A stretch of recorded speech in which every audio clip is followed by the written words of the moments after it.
Hello there, and welcome to yet another episode of Muscle for Life. I am Mike Matthews. Thank you for joining me today to learn about marijuana. And I wanted to record this episode to answer some questions that I often get, like, is marijuana performance enhancing?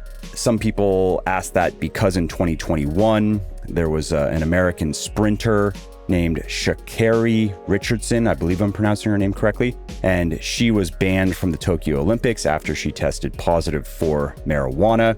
And that then raised the question of why exactly is it a performance enhancing drug? Many other people have asked me about marijuana and gains. Does it interfere with strength? Does it interfere with muscle growth? And then there are questions around health, particularly anxiety, recovery, pain.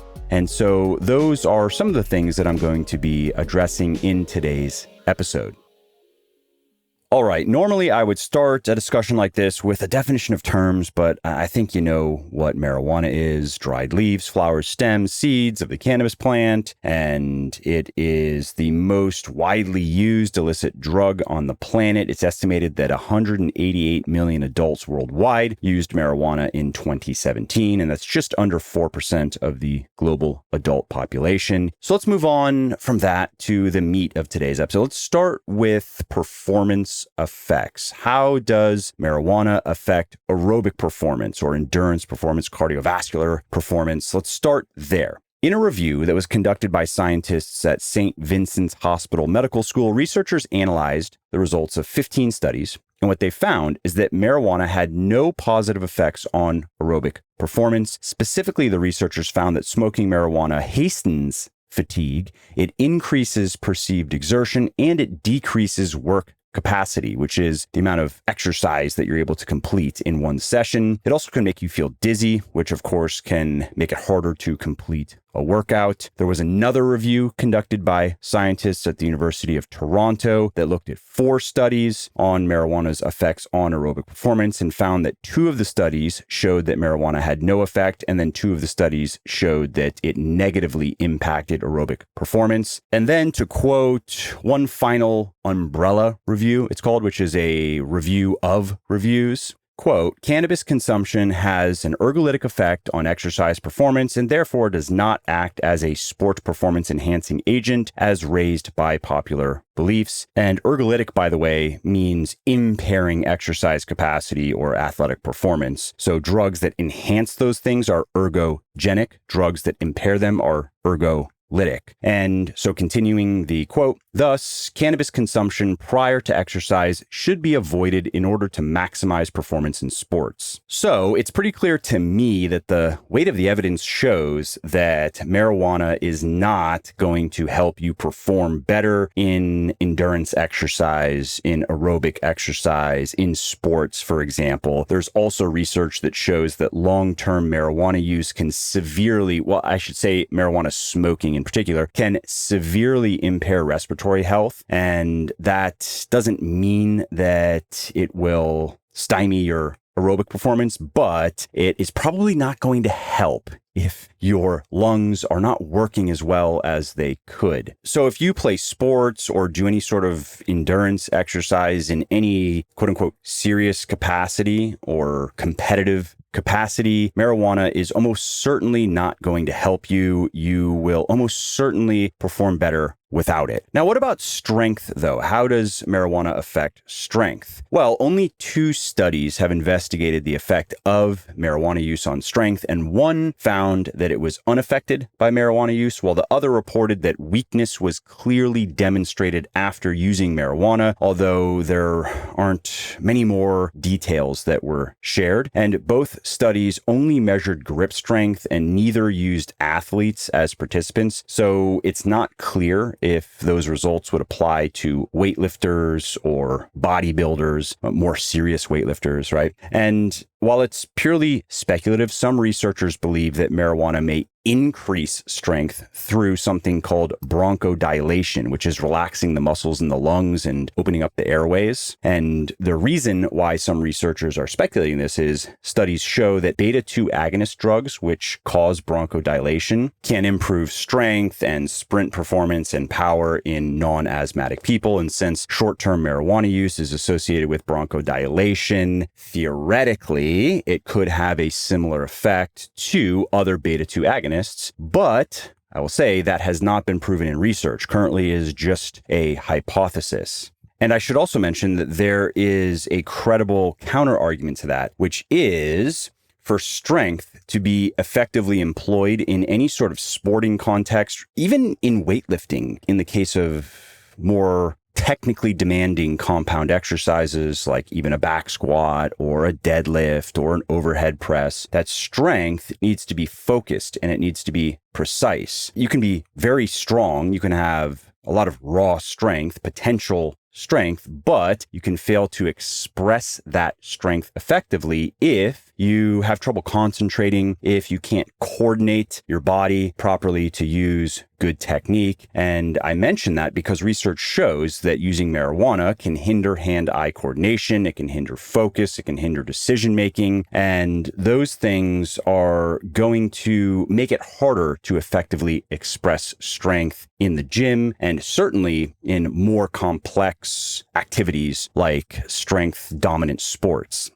So the weight of the evidence here isn't as clear as in the case of aerobic performance, mostly because we don't have much research on marijuana and strength. But if I had to bet some money and then look into the crystal ball to see what the determination will be at some point in the future when there is more research, I'm going to guess that marijuana does not have any consistent, reliable strength enhancing effects and is probably more likely to decrease strength, or at least the ability to apply that strength effectively. A best case scenario is maybe a neutral effect, neither enhancing nor impairing. Okay, let's move on now to marijuana and muscle growth. A hot topic, perennially hot topic. Unfortunately, there are no studies that I know of that have looked at the effects of marijuana on muscle growth. So it's not possible to draw any firm evidence-based conclusions about how it can affect your gains. And even speculating is difficult because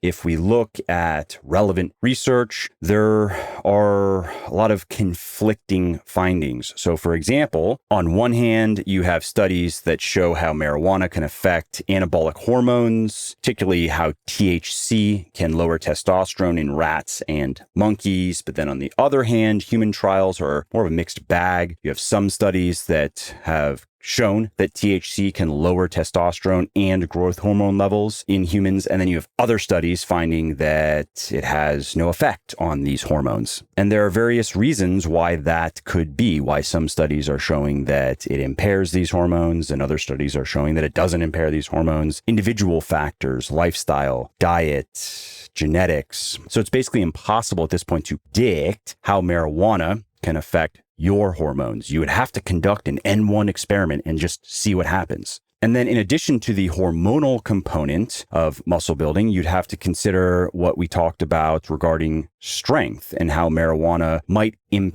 negatively impact your strength or your ability to use that strength effectively and thereby negatively impact your workout performance. And of course, if marijuana impairs your ability to train effectively, then it almost certainly is going to impair your ability to build muscle effectively, even if it's indirectly. But if your workout performance is impaired by, let's just assign an arbitrary number, by 20% on average. An average workout because of your marijuana use is 20% less effective than it could be or than it would be if you were not using marijuana. Well, if you play that out over time, that is going to mean gaining less muscle and strength. And so then if you want to maximize muscle and strength gain, if you want to maximize workout performance, I think it is best to steer clear of marijuana.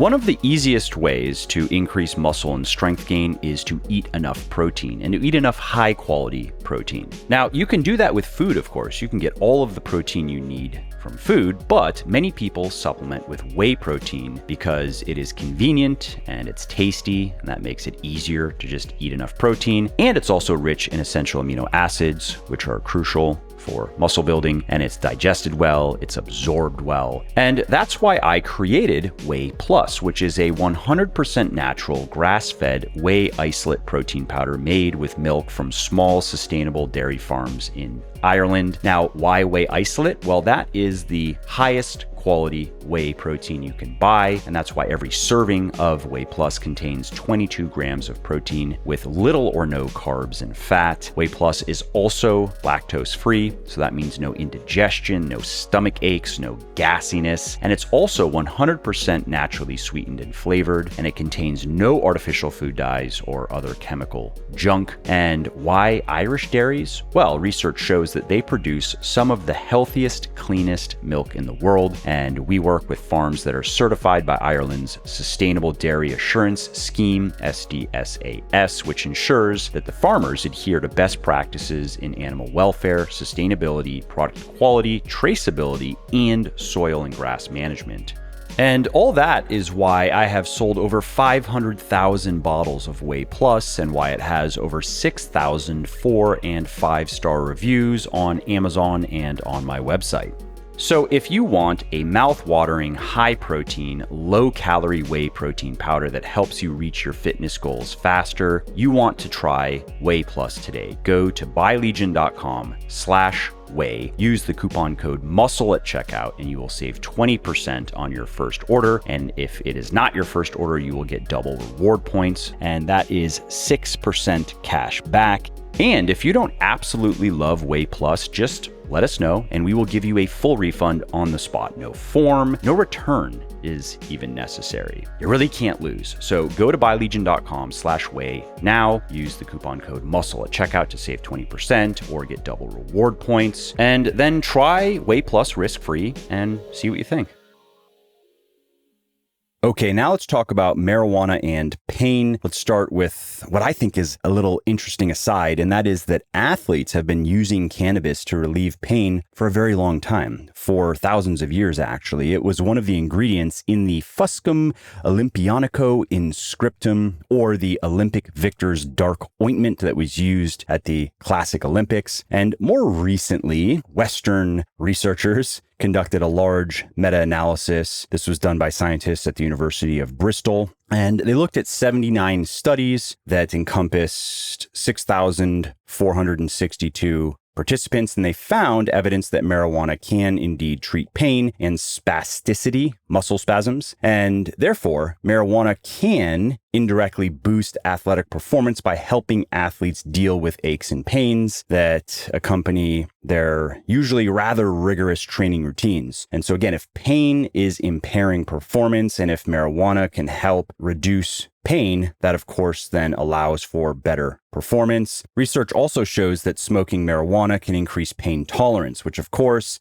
then can give athletes a competitive edge by allowing them to train and compete through pain that might otherwise reduce their performance or even sideline them. Now, that does not necessarily mean that I generally recommend people use marijuana to deal with pain. There are many other things that you can do, and I would say you should do, to try to get at the root of the pain rather than just treat it as a symptom. And that is especially true for everyday gym goers who are dealing with everyday gym goer pains, which often are the result of either improper training or, I guess you could just say, bad luck. So in the case of improper training, of course, doing many different exercises, not just heavy compound exercises, but many different exercises with improper form, with bad technique. And then if you add heavy weights on top of that, that is an easy way to get hurt. And before you get hurt, before you sustain an acute injury, often there are some pains that you start to notice. And then what some people do is train through the pain, and then the pain gets worse, and then they start using drugs drugs to dull the pain,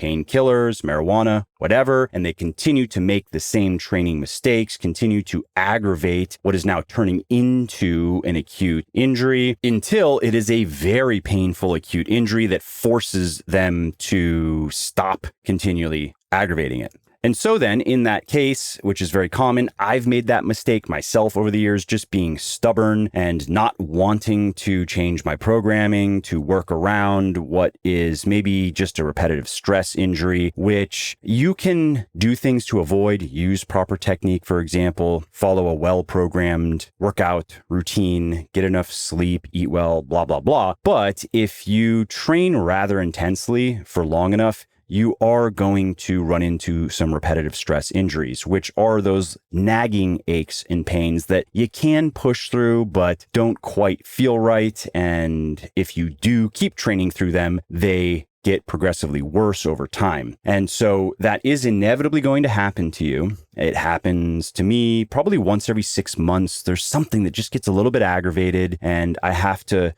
change something in my training to let it recover. And that is what you have to do. Do not train through pain. Now, I'm not talking about muscle soreness. You can train through muscle soreness. I'm talking about pain. Ouch, especially pain in your joints. All right, let's move on to marijuana and anxiety. Studies show that it can indeed lower anxiety, and it also appears to be able to help some athletes reach a flow state and be more creative in their expression of their athletic abilities. There's also research that it can suppress, or I guess you could say scrub, fear memories. So athletes are less afraid of what might go wrong and are more likely to perform without fear of failure. And because of those effects, it's very possible that marijuana can improve sleep quality, which then would further improve recovery and improve feelings of well-being and directly improve performance. That said, those potential benefits and really all of the potential benefits that I've mentioned in today's episode have to be weighed against the potential downsides as well. People who are enthusiastic about marijuana will often point to research showing that marijuana is safer than alcohol for treating pain or anxiety or depression or achieving other benefits. And